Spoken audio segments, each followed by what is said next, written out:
Hola, ¿qué tal, amigas y amigos de Puebla? Espero que os encontréis bien en estos días tan difíciles, en este año tan difícil que estamos pasando.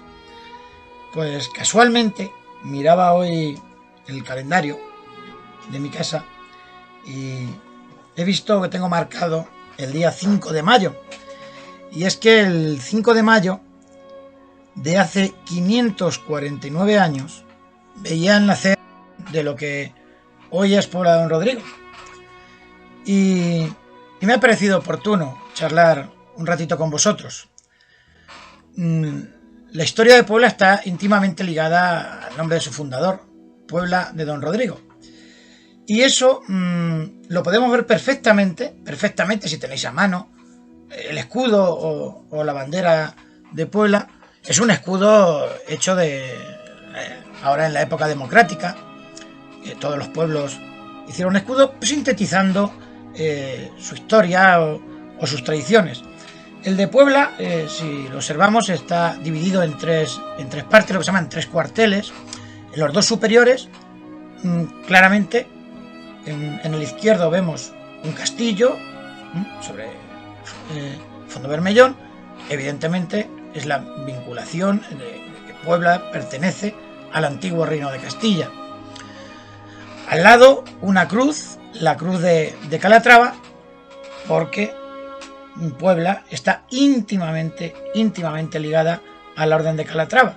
Sobre eso mucha gente me pregunta, ciertas confusiones por el tema de las comarcas actuales en las que se dividen los grupos de acción local de Montes Norte, este tipo de circunstancias, de divisiones, y en ocasiones hay vecinos que piensan que no ha pertenecido a la Orden de Calatrava. Y lo más interesante, la parte inferior, encajado en triángulos de lo que llaman los heraldistas oro, de color amarillo, y de gules, que es el color rojo, el que nos explica realmente la historia de ese 5 de mayo de hace 549 años. Mucha gente, llevada a confusión, piensa que son las montañas que simbolizan las montañas del paisaje de Puebla, tan maravilloso que tenéis. Pero no, realmente es el escudo de la familia Girón. La familia Girón es evidentemente la familia a la que pertenecía Rodrigo, que fue el que fundó el pueblo. Y ese linaje de los Girones es un linaje muy poderoso en ese siglo XV, hace más de 500 años. Una familia actor principal de los acontecimientos que se están desarrollando en el resto del país. Y como familia noble, familia poderosa, pues tiene que buscar un mito, una leyenda, que puede tener algo de verdad, pero sobre todo partes inventadas para hacer más grande esa familia. Y la leyenda de los Girones arranca cuando don Rodrigo González de Lara, 500 años antes de la fundación de Puebla, era un noble que estaba luchando junto al rey Alfonso en la sagra toledana contra el Islam, contra los del Andalus, ¿no? El rey llevaba un manto rojo, que es el color que distingue a los reyes, sobre los hombros, lo cual los enemigos rápidamente lo identificaban, que era el rey, y le atacaban con mucha bravura. Este don Rodrigo, viendo esa circunstancia y con gran arrojo, gran valentía, arriesgando su vida, cambió su caballo por el del rey y se puso el manto, ese manto rojo, el manto real, a los hombros. Así el rey pudo pasar desapercibido entre los enemigos y don Rodrigo recibió todos los envites por parte de los enemigos. Lo que pasa es que este don Rodrigo era un jinete muy hábil y bravo lidiador, que decían las crónicas de entonces, se defiende muy arduamente y logra salvar la vida, ¿no? Y salvar la vida, evidentemente, y la del rey.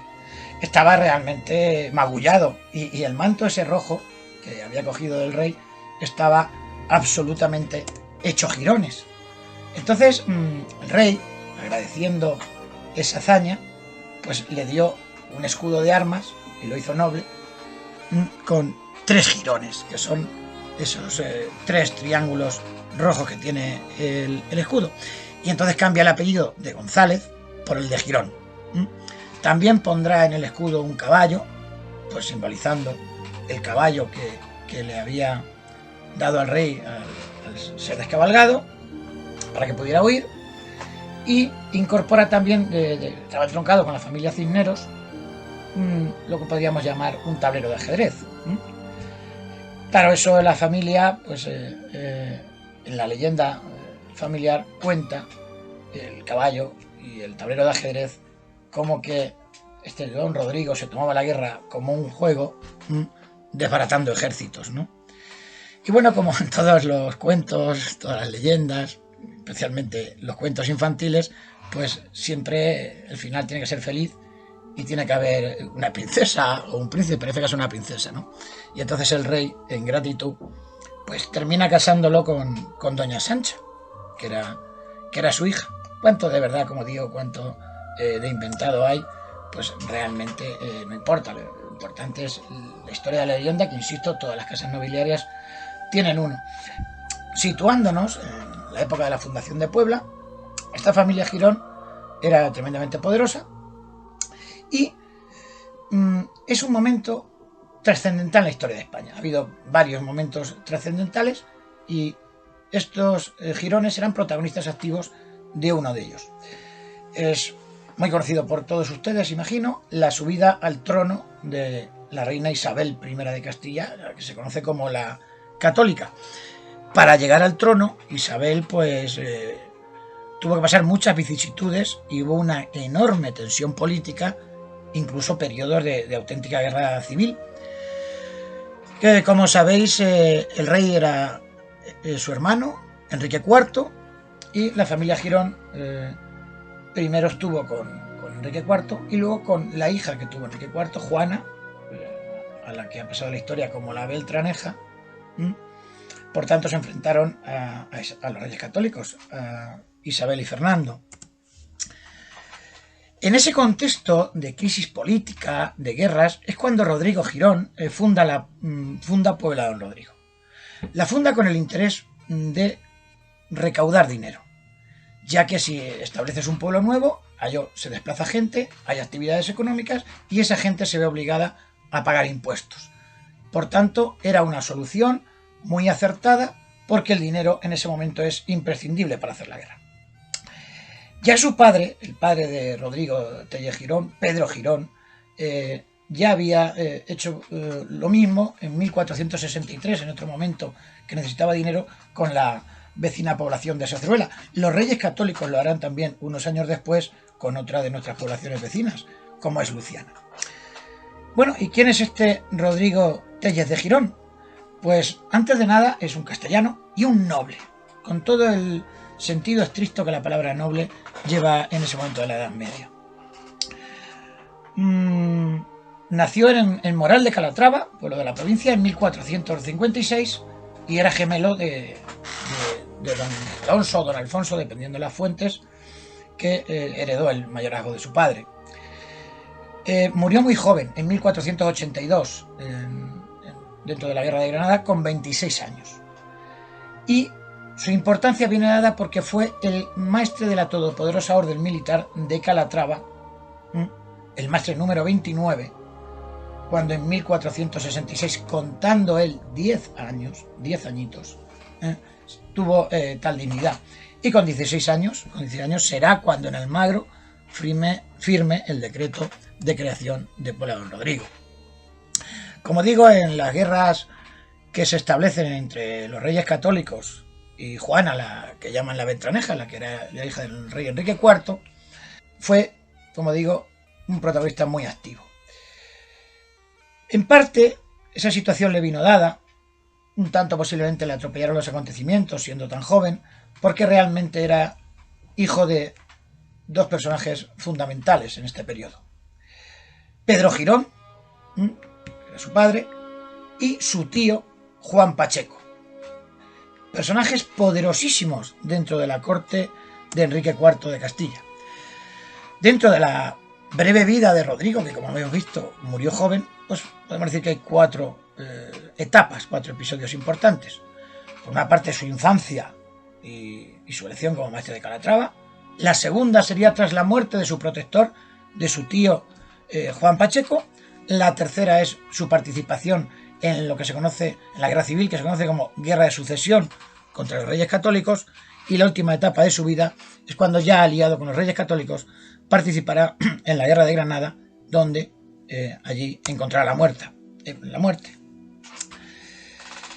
Era, como he dicho, hijo de Pedro Girón, pero de un matrimonio ilegítimo, que su madre Inés de las Casas, y como digo, tuvo un hermano gemelo. Era el segundo de 4 hermanos, y bueno, al ser un matrimonio ilegítimo no reconocido, pues Pedro Girón tuvo que hacer muchas maniobras para conseguir que el matrimonio se legitimara, para que sus hijos evidentemente pudieran tener acceso a las herencias que le correspondían.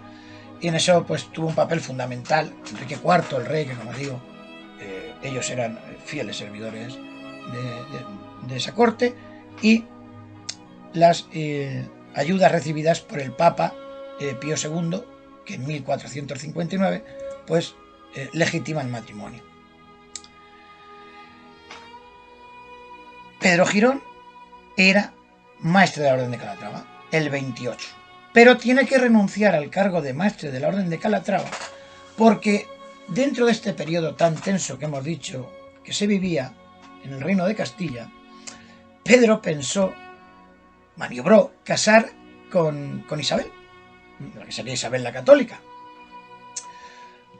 según las concesiones que había hecho el rey Enrique en 1465, cuando la farsa de Ávila, que supongo que todos ustedes conocerán, donde a un muñeco se le depone por parte de los nobles castellanos, que es un episodio de los más conocidos de la historia de España. Un año después, en 1466, Rodrigo sería aceptado como maestre de la orden, como digo, con apenas 10 añitos. Bueno, esto que entre Pedro Girón y su hermano Juan Pacheco tenían atado y bien atado, pues todo se desmorona cuando ese mismo año, cuando en 1446 Pedro Girón muere en circunstancias nunca aclaradas en Villarrubia de los Ojos, y evidentemente el esperado casamiento que tenía previsto hacer con Isabel pues no puede hacerlo.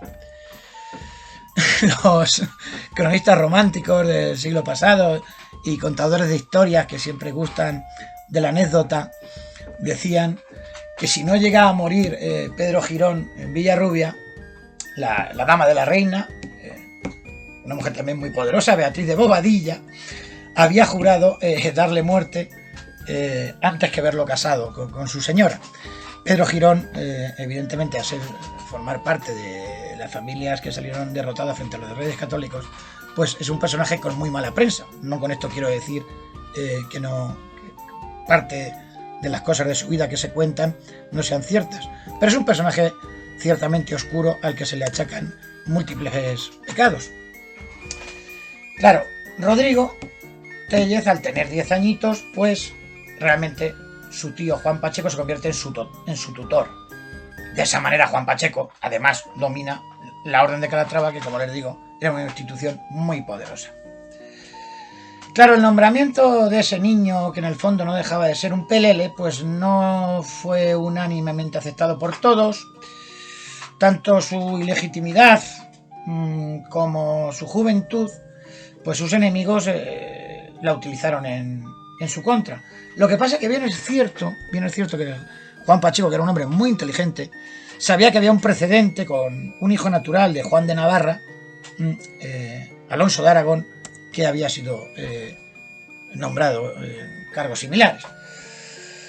Bueno, nuevamente volvemos a otro papa en 1468, Paulo II, confirmó a Rodrigo como maestre de Calatrava a través de unas bulas, y a su tío Juan Pacheco pues tutor, hasta que el niño Rodrigo alcanzara los 25 años de edad. Un año después muere el hermano gemelo de Rodrigo, Alfonso, que era el que había heredado el mayorazgo, los bienes de su padre. Saben que antes los nobles, el primogénito, heredaba el grueso de la herencia, pero en vez de heredarlo Rodrigo, pasa a su hermano menor. Esto era absolutamente una irregularidad. Los historiadores que han investigado y han estudiado a estos personajes piensan que es una maniobra más de Juan Pacheco, ese gran ladino, ¿no?, para seguir manejando a su antojo a Rodrigo, porque desde el puesto de maestre de Calatrava pues le hacía una función muy buena.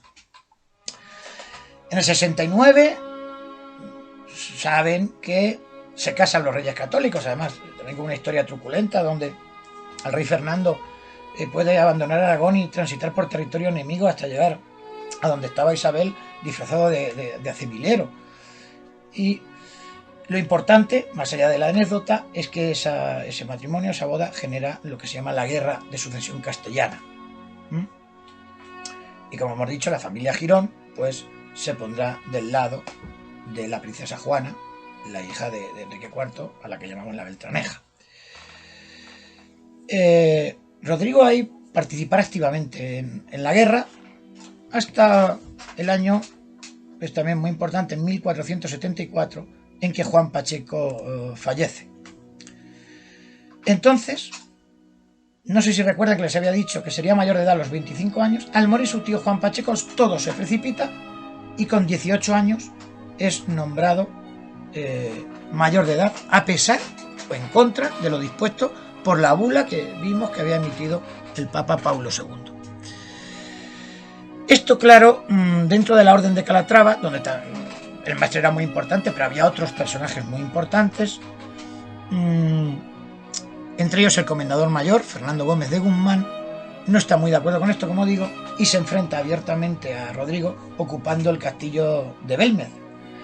Otro personaje importantísimo en la orden, Garci López de Padilla, clavero, también se pondrá en contra.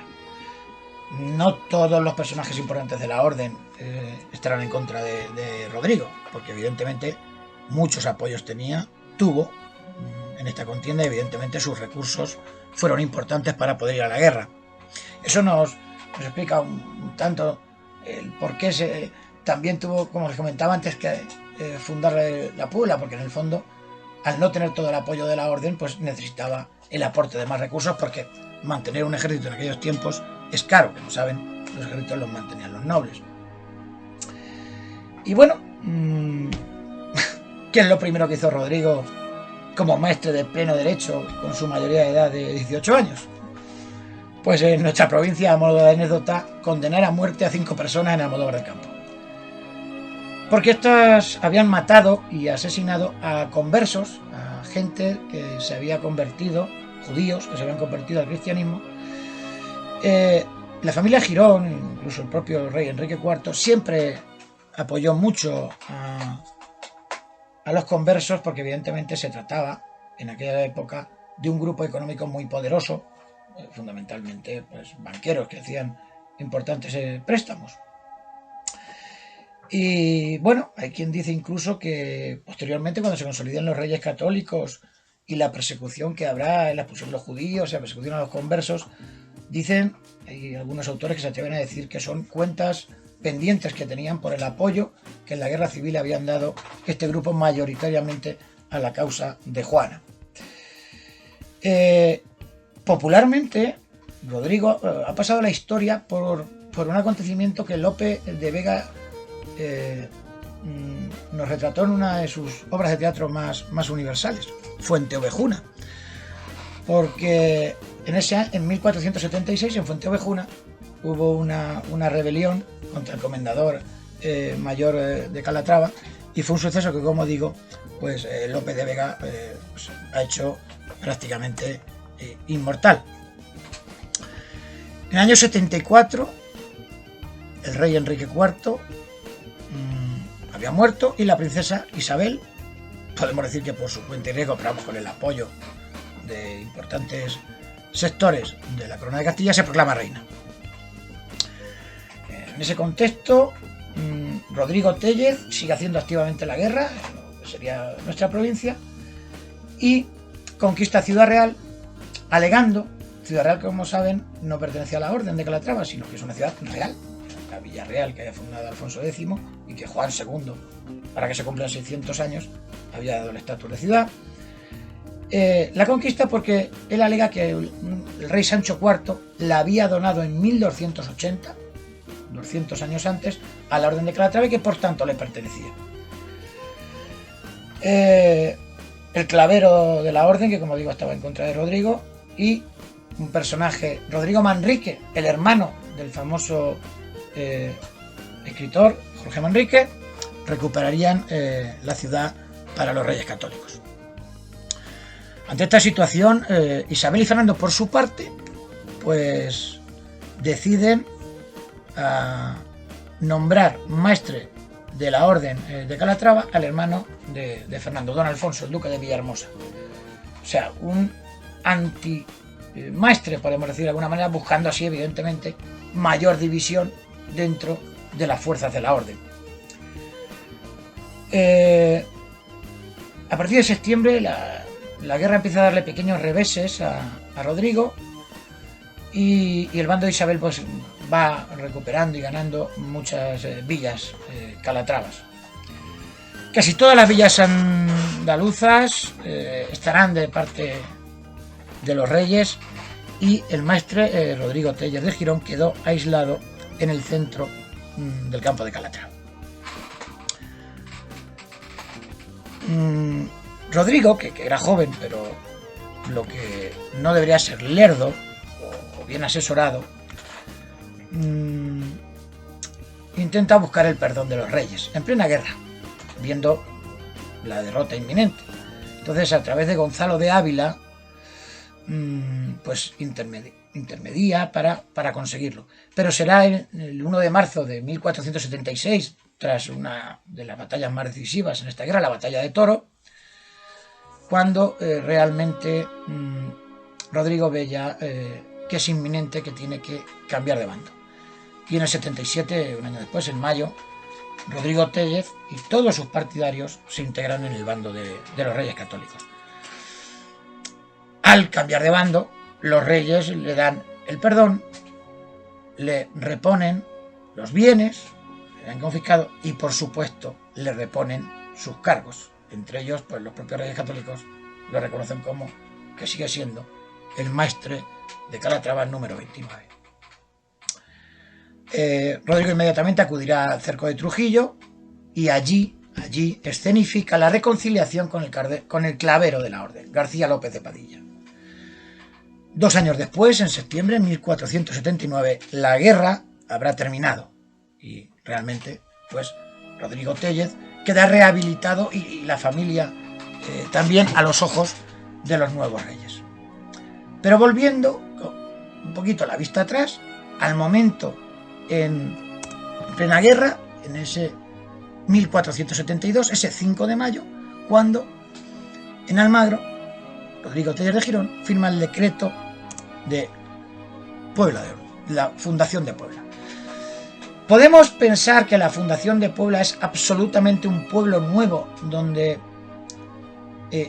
no había nadie antes, una terra nula, que se llama en los documentos de la época, parajes yermos, donde no ha hollado el ser humano. No. Evidentemente, la zona donde está enclavada Puebla, esa parte del campo de Calatrava, que pertenecía a la Orden de Calatrava, pues supongo que ustedes conocerán que tras la batalla de las Navas de Tolosa en 1212, la frontera entre Castilla y los musulmanes se desplaza al sur. Y entonces se queda una amplia franja de tierra, vamos a decir, nuestra provincia de Ciudad Real, La Mancha y otros territorios, pues despoblados por las consecuencias de la guerra, lo que se llama una tierra de frontera.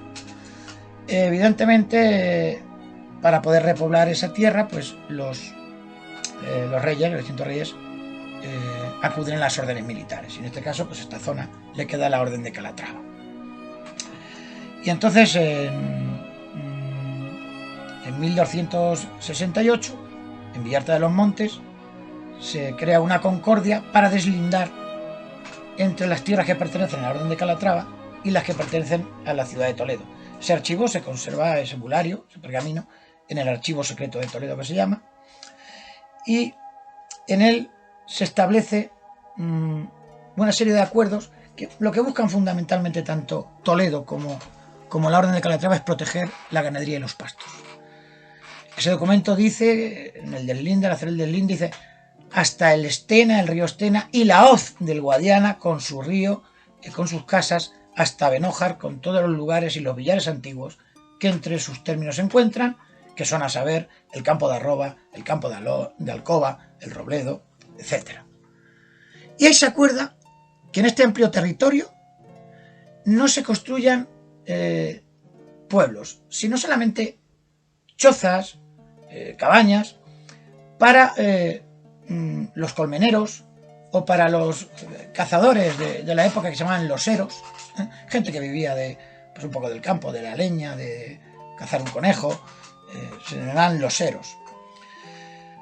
Y prohíbe taxativamente que se roturen, que se desmonten y se roturen para los cultivos, porque lo que se busca, como insisto, es proteger los pastos y los derechos de montes.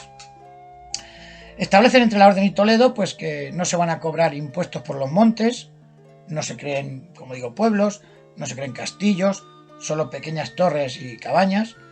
Los montes serán del rey y los podrán utilizar los leñadores, los cabreros, los colmeneros, esos cazadores que llamábamos loseros. Y la Orden de Calatrava tendrá el monopolio absoluto del control de los ganados.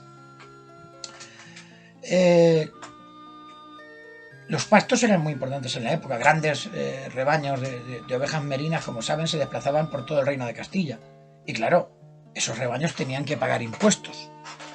Lo pagaban tanto los que llamamos trashumantes, los de la Mesta, que venían de regiones muy alejadas, como los movimientos de ganado de pequeña distancia entre los pueblos comarcanos. Las recuas de bestias que transportaban mercancías igual tenían que pagar. Y en ese momento pues se van gestando dehesas, ¿no?, de aprovechamiento de esos pastos, que es lo que nos ha dejado el paisaje este tan característico nuestro de encinar disperso. Eso no es un paisaje natural, es un paisaje que ha ido generando el hombre, el paisaje adhesado. Y qué bueno que los documentos medievales ya nos hablan de algunas que les van a sonar. El Arenal, Chueca, el Zumajo, estaba también Barca Nueva, Barca Vieja, Boca del Asno, o sea, nombres que ya se van nos van siendo familiares. Una zona que era, pues claro, muy extensa, muy poco poblada, ya hemos dicho, sus pastores, cabreros, leñadores, colmeneros, cubierto con una vegetación muy densa, lo que es nuestros montes. Y donde, bueno, la pesca del río Guadiana, indisolublemente asociado a nuestro pueblo, y la caza, pues eran importantes.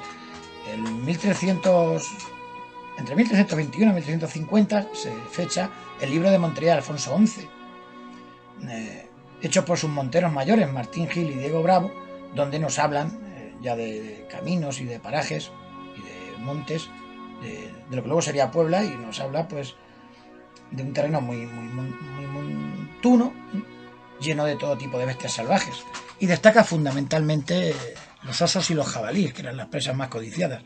Incluso nos hablan de animales que a medio camino entre la leyenda y la realidad de la encebra, que bueno, que si llegó a existir, posiblemente los expertos en biología consideran que será una especie de asno silvestre.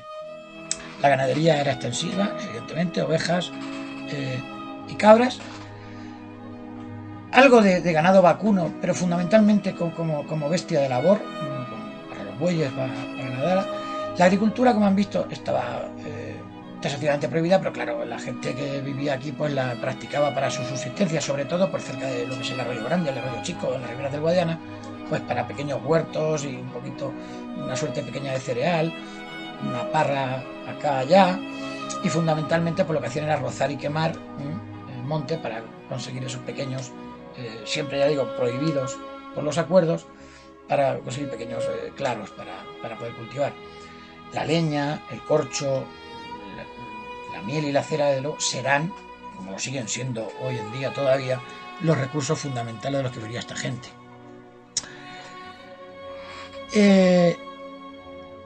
A partir de ese panorama, pues habrá muchos, los que vivían aquí, esos colmeneros, esos cazadores, esos gentes que vivían un poco del monte, empiezan a tener problemas con los ganaderos. En 1285 incluso pues hay una reyerta con muertos y heridos. También tienen problemas con esa gente que empieza a establecerse en lo que serían las casas del Guadiana, que así se llamaba el núcleo donde estaba la Puebla. Pues evidentemente cada vez van rozando más, van quitando más monte, van metiendo más cabras. Entonces, claro, eso a los colmeneros, pues evidentemente les perjudicaba seriamente, indudablemente. Los colmeneros estaban protegidos por lo que se llamaba la Hermandad Vieja de Villarreal, en la que patrullaba los montes, una especie de guardia civil del momento, y cobraba los impuestos pues a esos pastores, a esos cazadores, a esos colmeneros y a los transeúntes que pasaban, ¿no? Claro, era un buen negocio para la orden. Entonces, poco a poco el rey pues intenta ir limando poco a poco derechos a las órdenes militares, pues, derechos en cuanto a los impuestos sobre los montes, los adhesamientos, los impuestos que se pagaban por entrar en las poblaciones, por cruzar un puente, pues, Fernando III, Alfonso X, Alfonso XI, pues van poco a poco queriendo quedarse con esos impuestos. Por cierto, la tradición erudita sitúa que en el puente de Retama pues había un puente de barcas y tal. No nos consta hasta el día de hoy, no hay ningún documento que acredite la presencia de ese puente, porque evidentemente sería un lugar donde se cobraran esos impuestos. Y entonces, dentro de ese panorama, el 5 de mayo de 1472, don Rodrigo, como digo, funda la Puebla. Y especifica claramente en el documento que no fue ganada a los moros, lo cual nos está indicando que evidentemente no se trata de una conquista sobre una población antigua de origen musulmán. Me encanta el párrafo, ¿no?, en el que explica el porqué, cuando realmente ya digo que era una cuestión económica.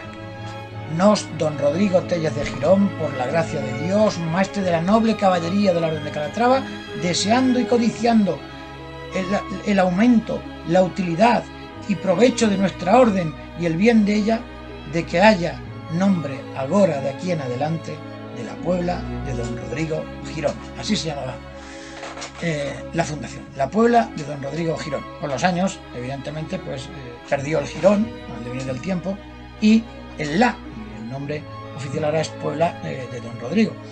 No sé si los siglos venideros irán perdiendo más elementos del nombre original. A lo mejor el don puede pasar a considerarse a lo mejor algo retrógrado, puede que se pierda.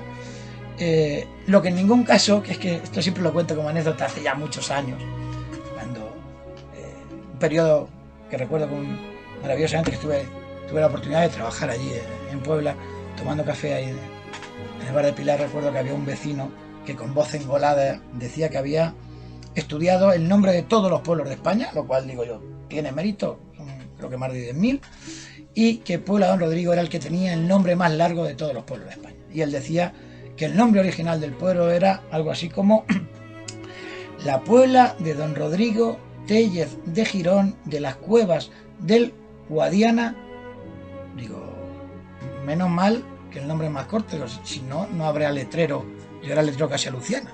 No, realmente no. Como ven, la documentación original, que afortunadamente se conserva en el Ayuntamiento de Puebla, una de las copias, pues el nombre es la Puebla de don Rodrigo Girón.